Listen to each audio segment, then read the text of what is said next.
10 ਵਿੱਚ मेरे पिताजी की मौत हुई सी। 19 साल मेरी उम्र से। कहते होंगे आ कि बाप का साया जब सिर ते ना होवे तो जिंदगी औखी हो जाती है। औखी हुई भी सी। और तुसी मेरे जिन्हें लोग इतने बैठे हो तुसी बाप का फर्ज तुसी सारे ने निभाया, दादे का फर्ज निभाया, भरा का फर्ज निभाया, माता का फर्ज निभाया, भैन का फर्ज निभाया। किसी भी इंसान को जे जज करना चाहिए तो उसकी परफॉर्मेंस तो जज करना चाहिए, ਉਹਦੇ ਕੰਮ ਤੋਂ ਜੱਜ ਕਰਨਾ ਚਾਹੀਦਾ। ਇਹ ਨਹੀਂ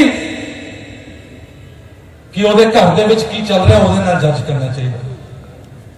ਅੱਜ ਮੈਨੂੰ ਦੁੱਖ ਆ ਕਿ ਮੇਰੀ ਘਰ ਦੀ ਚਾਰ ਦੀਵਾਰਾਂ 'ਚ ਜਿਹੜੀਆਂ ਗੱਲਾਂ ਸੀਗੀਆਂ ਉਹ ਲੋਕਾਂ ਵਿੱਚ ਨਹੀਂ ਆਣੀਆਂ ਚਾਹੀਦੀਆਂ ਸੀ।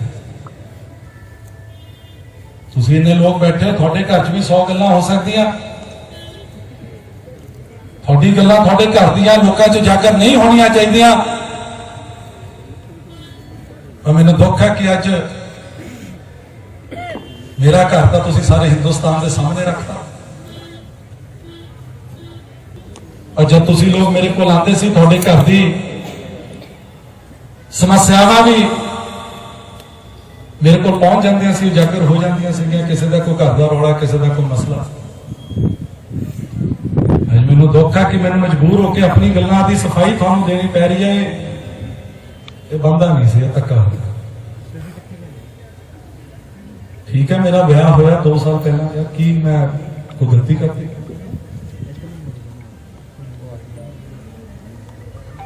एक पासे कहते हैं कि अपनी सोच खुली रखो, सैकुलर सोच की पार्टी है,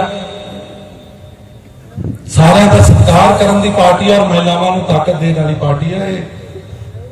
कादी ताकत दे रहे तुसी? ठीक है, मेरा दित्ती सिंह नाल विआह होया,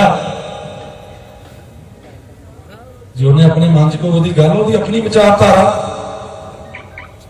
थोड़े घर च थोड़े सारियां दी विचारधारा आपस च मिलती है।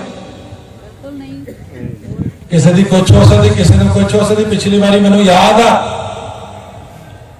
2017 घर के कुछ जी मैनू वोट पाते सी, कुछ मेरे ताई नूं पाते सी, कुछ किसी होर नूं। जे थोड़े घर च विचारधारा वक्री हो सकती तो मेरे घर च क्यों नहीं? मैं भी इंसान ही हाँ, मैं भी इंसान ही हाँ। मैनू दुख है, अज मैनू गल करनी पै रही है। विआह होंदे आ, कोई विआह अपना खराब करने लिए नहीं करता होंदा। कई बारी निभदी है, कई बारी नहीं निभदी। मैनू कहना पै रहा दुख नाल कि क्योंकि तुसीं मेरा परिवार हो, सच तो यह है, थोड़े तो की झूठ मैं बोला। मेरे परिवार के जिन्ने भी मेरे भैणां, मेरी 3 भैणां, मेरा नवंबर 2019 विआह होया सी। मर्जी ना कराया सी। जरूरी नहीं सारे विआह आपस में निभते हो। मैनू लगभग साल तो ऊपर हो गया कि आप दोनों कट्ठे अड अड रह रहे, कोई झूठ नहीं। अरे मेरे घर की समस्या मैं गल्लां स्टेजां ते खड़ के क्यों कर रहा अज? क्यों मैनू मजबूर किया कांग्रेस पार्टी ने ये गल्लां करने वास्ते? ये गल्लां करन वालियां नहीं सी।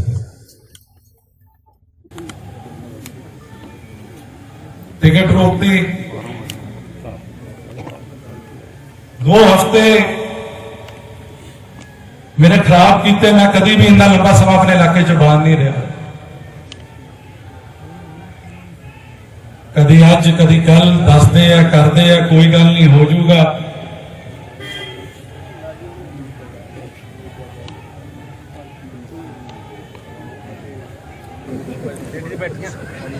पंद्रह दिन मैं दिल्ली चंडीगढ़ रहा, हार के मैं नवां शहर आ गया। मिलिया मैं दिल्ली कई सीनियर लीडर्स को, मैं नाम नहीं लेना चाहता क्योंकि मैं अपना करैक्टर नहीं घूमना चाहता। जब मैं दिल्ली पहुंचा, उन्होंने मेरे जीवन साथी तो काफी तकलीफ सी। मैं उन्होंने दसिया, मैं क्या पिछले 14-15 महीनों तो आप इकट्ठे नहीं है, साड़ी घर च थोड़ा जिहा रौला चल रहा, दिक्कत हैगी है, चलो कोई गल नहीं, बाद च देखांगे की करना। मैनू ये कहा गया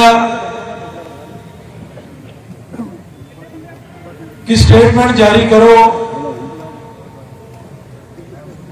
सोशल मीडिया पे पाओ, ਉਹਦੇ खिलाफ लिखो,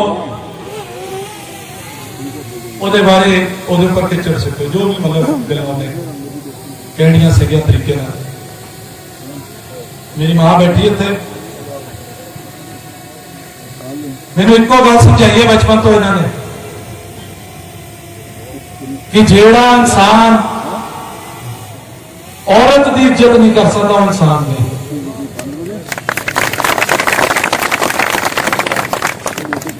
कहते होंगे सी मेरे माता जी, कहते अज ये औरत तेरी मां है,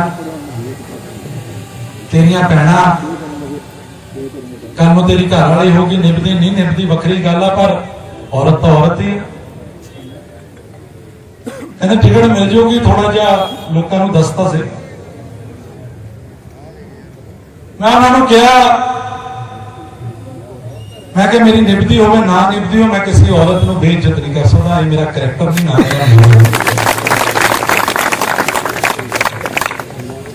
अंगद सिंह ने अपने आप को इतना हल्का नहीं करना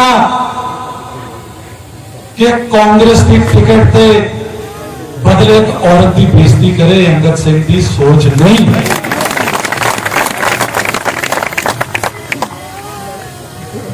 इन्होंने भी थर्मामीटर लाए कि यह दबदा, मैं तो दबन वाले दिन जन्मे नहीं दिखती था कि वह ना से घटो घट मैं अपनी नजर तो नहीं दिखा कि अगर टिकट पिछे मैं किसी की बेइज्जती की है, किसी के खिलाफ लिखा नहीं लिखूंगा।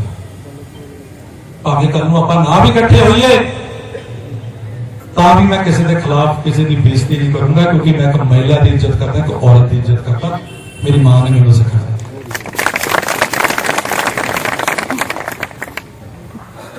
टिकट दी किनू? उस बंदे जिन्हों कैप्टन साहब ने 5 साल बंगे का हल्का इंचार्ज बनाया, तबाह करती कांग्रेस पार्टी बंगे हल्के च, तबाह करती 4-5 साल जिन्ना चेर होते रहे। एससी सीट से जनरल बंदे को हल्का इंचार्ज बनाने का कोई तुक बनता सी? जिस बंदे को कोई इस गल का मोह ही नहीं कि मैं लोगों की सेवा करा, कल को मैं इतों इलेक्शन लड़नी, जब मैं पता मैं इलेक्शन लड़नी नहीं तो फिर हल्का तो खिलरना ही सी। जेड़े काम उत्थे होए आ, तुसीं मेरे तो बाद जानते हो, मैं उसके बारे कोई टिप्पणी नहीं करना चाहता। ना कोई डेवलपमेंट हो सकी, ना कांग्रेस वर्कर की उत्थे कोई बाह फड़ हो सकी। और ये दसे तो सही कि पिछले 5 सालों केड़ी इलेक्शन जीती है कांग्रेस ने बंगे हल्के च? ना कमेटी बनी, ना ब्लॉक समिति हॉल बनी, हुण जाके बनाई गया। महीना पहला मैं उत्थे गया सीगा।